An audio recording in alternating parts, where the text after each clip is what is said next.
На канале Абхазского телевидения вы смотрите информационный выпуск Амшикшара. Здравствуйте. Команда из Абхазии заняла первое место по результатам первого заезда в соревнованиях по танковому биатлону на армейских играх 2020, которые проходят в эти дни в Подмосковье. Нашу страну представляли лейтенанты вооруженных сил Министерства обороны Яшар Ашуба, Роберт Хашба и Зураб Кварча. Для участия в международных армейских играх и в форуме «Армия-2020» в Москву также прибыла делегация из Абхазии во главе с министром обороны Владимиром Ануа. Как приняли абхазскую делегацию в Российской Федерации и как прошла дистанцию наша команда в танковом биатлоне, расскажет Сария Кварацхелия.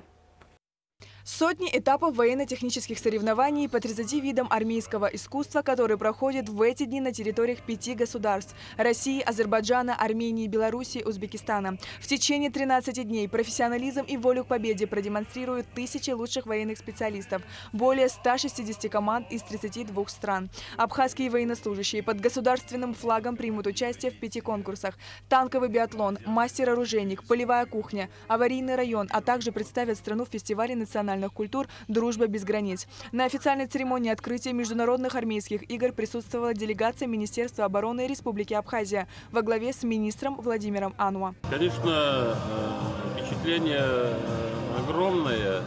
Открытие тогда, когда знамя,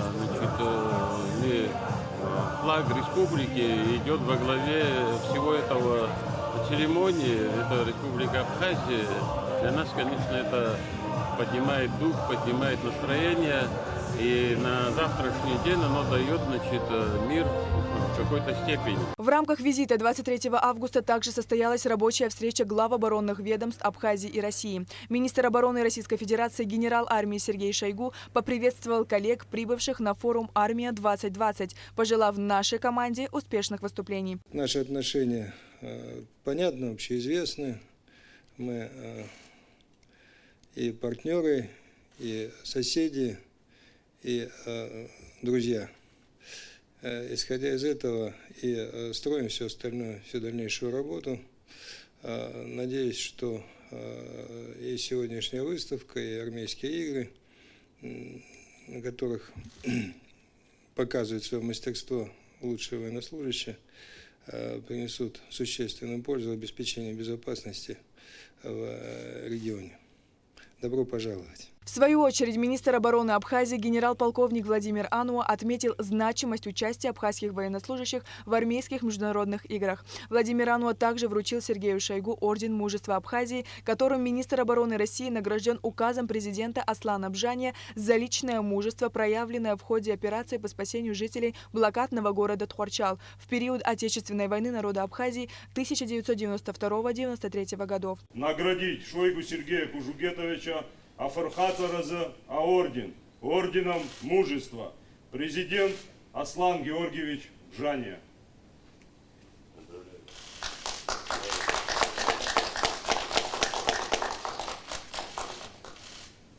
Россия и в дальнейшем планирует развивать нормативно-правовую базу в области обороны, а также наращивать военное и военно-техническое сотрудничество, отметил Сергей Шойгу. Ранее министр обороны России сообщал, что 2 государства ведут всестороннее содействие в обеспечении военной безопасности. Однако некоторым мероприятиям в текущем году помешала пандемия коронавируса. Шойгу подчеркнул, что план взаимодействия будет скорректирован. И вот наступил день танкового биатлона, самого зрелищного конкурса военных игр, представляющего собой соревнования танковых экипажей в искусстве вождения, в точности стрельбы из штатного и дополнительного вооружения. Конкурс проводится в несколько этапов, в которых принимают участие по 2-3 экипажа от каждой страны. Но так как Абхазия в играх участвует впервые, был подготовлен только 1 экипаж. Поэтому наша команда соревновалась только на одном этапе индивидуальной гонки. Выступление всей команды. Ну что ж, отправляется на трассу конкурса «Танковый биатлон» 2020 года сборная Абхазии. Пожелаем удачи нашим ближайшим соседям, нашим друзьям и братьям выступить достойно в этом конкурсе. Согласно жеребьевке, в этом конкурсе команда из Абхазии соревновалась с танкистами из Лаоса, Таджикистана и Конго и стартовала первой. Получив команду и разрешение, Яшар Ашуба, Роберт Хашба и Зураб Кварчи начинают прохождение дистанции. Сейчас главное не допустить ошибок, не сбить ограничительные столбики на первом рубеже, который называется «Змейка». Участок маневрирования. Нужно пройти его, осторожно маневрируя, между столбами. 15 метров между столбами. И нужно еще выйти в ограниченный проход шириной всего-то навсего 6 метров. Следующий уровень — стрельба по мишеням, включает в себя несколько видов: из пушки, пулемета и гранатомета. Из пушки наша команда поражает всего одну цель из 3. Более удачными оказываются попытки поражения мишеней из пулемета и гранатомета. Здесь наша команда успешно справляется с заданием. Немного ниже прилетает брусвер, пуля и попадает. Хорошо, Абхазия. Блестящая работа наводчика-оператора. Можно отправляться к финишу. Также мы видим, как экипажи преодолевают различные препятствия, включая рвы с водой и песочные насыпи. Здесь также важно не допустить ошибок. В итоге, несмотря на то, что команда Вооруженных сил Абхазии впервые участвует в столь престижном международном конкурсе, она достойно представила страну и заняла первое место в своей подгруппе, показав хороший результат, преодолев дистанцию за 32 минуты 8 секунд, поразив 3 цели из 5, а все другие испытания пройдя без единого нарушения. Сборная Абхазии, первый экипаж. Друзья мои, встречаем гром аплодисментов и оваций. Есть! Давайте посмотрим время. Прекрасное. 32 минуты 8 секунд. Это впервые участвующая команда. Молодцы! Скандирует трибуну и выполняет воинское приветствие. 24 августа также прошел первый этап конкурса «Полевая кухня», в котором абхазские военнослужащие соревновались в стрельбе и стали 4-ми. А свое искусство приготовления армейской пищи наша команда покажет 25 августа. Напомню, что информационную поддержку команды осуществляет Международный культурно-деловой центр Республики Абхазия. Сария Гварацхеля, Абхазское телевидение. Наши телезрители имели возможность наблюдать за выступлением команды Министерства обороны Абхазии, участвовавшей в танковом биатлоне, в прямом эфире телеканала «Звезда». А тем, кто не смог увидеть это зрелищное соревнование, мы предлагаем в нашей вечерней программе видеозапись заезда, в котором победила команда Абхазии. С блестящей победой на соревнованиях по танковому биатлону экипажа руководство Минобороны и весь народ республики поздравил президент, главнокомандующий вооруженными силами Абхазии Аслан Бжаня. Я внимательно слежу за ходом соревнований в рамках международных игр и горжусь успехами наших военнослужащих, которые продемонстрировали высокую профессиональную подготовку и достойно представили страну, отметил в частности глава государства. По словам президента, участие Абхазии в армейских играх, в которых принимают участие военнослужащие из 90 государств, несомненно, служит укреплению международных связей. Президент Абхазии поблагодарил министра обороны Российской Федерации, генерала армии Сергея Шойгу за приглашение нашей команды и теплый прием, оказанный абхазской делегации.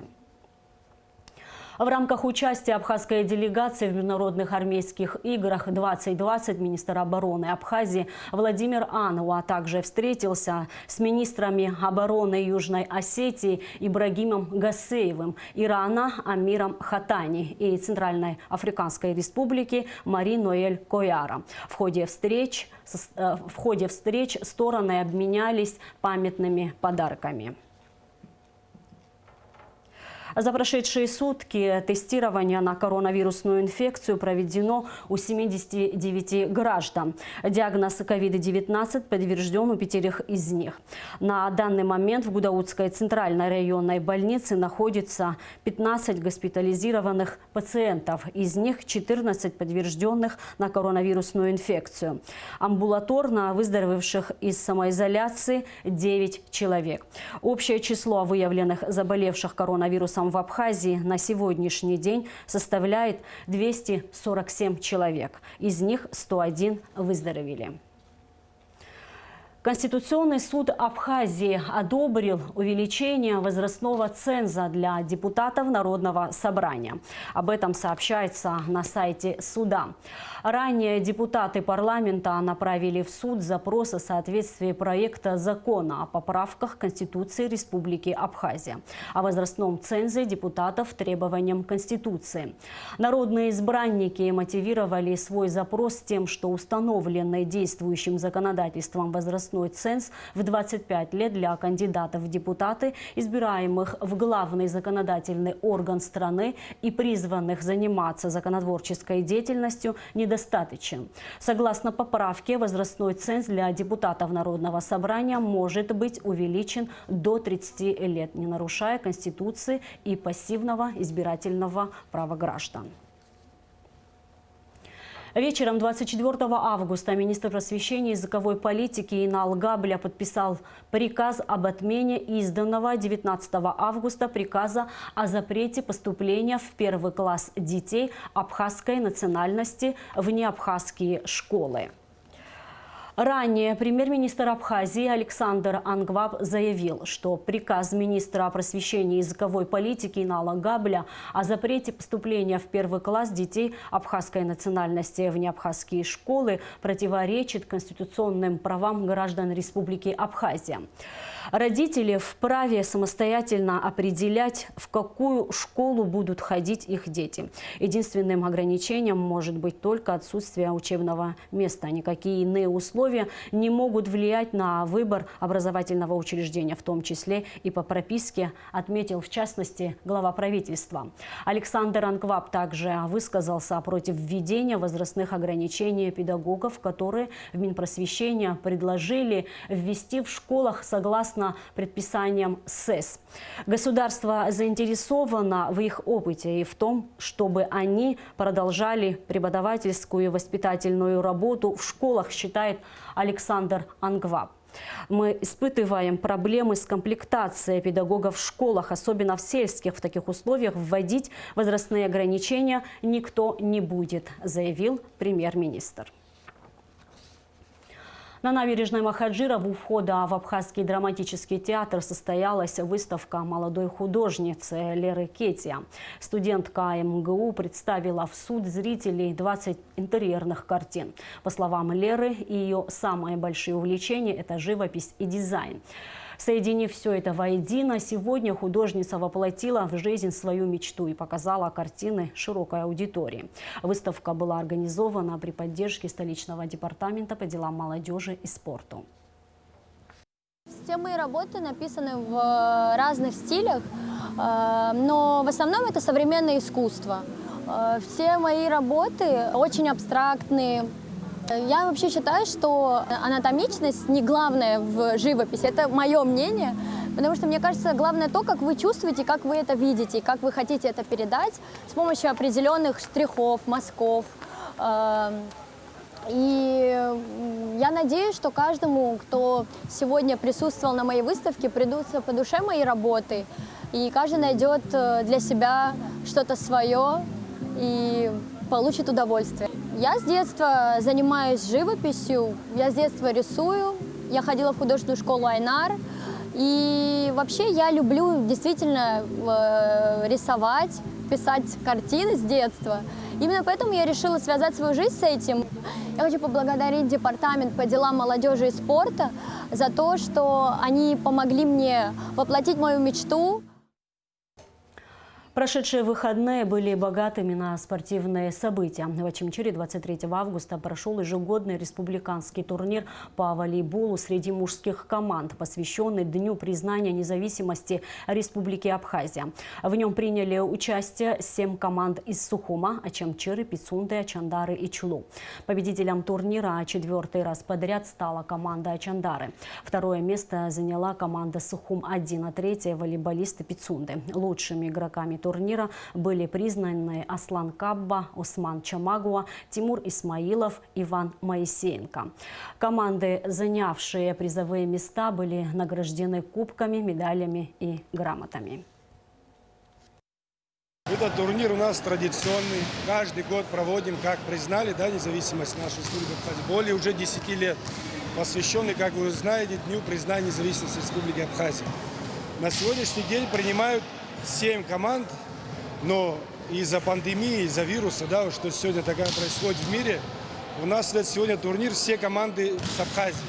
Прошлый год, позапрошлый год этот турнир был назван международным. Приезжали команды из Луганска, и с Ростова, не знаю, с Краснодара, да, много очень команд было. Ну, сегодня, как вы видите, все команды местные. Команды подготовлены, я вам скажу, неплохо, потому что недавно был турнир еще и в Ачандарах, там себя проявили. И сегодня здесь победить, надеемся, сильнейший. А в Сухуми 23 августа завершился 22-й турнир по карате до Шотокан КЗХ. Шотокан – один из основных и наиболее распространенных в мире стилей карате. В Абхазии этот вид спорта активно развивается с 1998 года после создания Федерации карате-до. В соревнованиях приняли участие спортсмены из Абхазии, Московской и Тульской областей и Краснодарского края, а также 11 стран присоединились к соревнованиям в онлайн-режиме. Турнир был организован при поддержке Госкомитета по делам молодежи и спорту и мобильного оператора «Агвафон».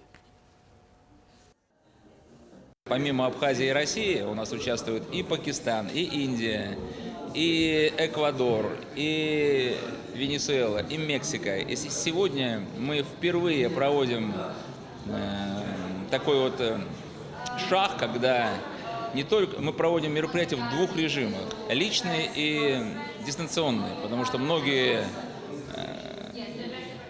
спортсмены, многие ученики наши, мастера не могут приехать в Республику Абхазию в связи с пандемией, экономическими проблемами, но они могут принять участие в онлайн-режиме. В Сухуми также завершился 13-й международный турнир по настольному теннису, посвященный памяти первого президента Федерации настольного тенниса Омара Кварча.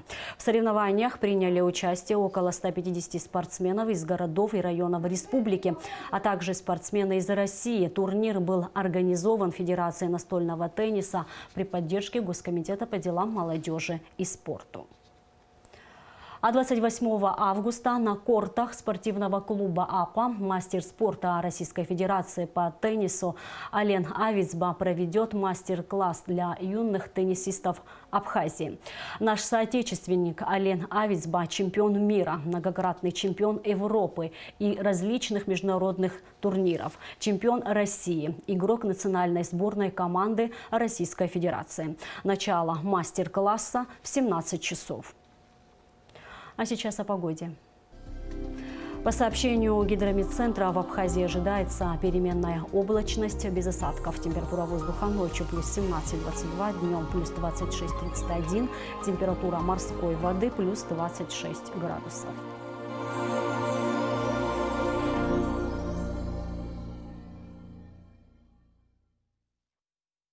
И на этом наш выпуск завершен. Всего вам доброго.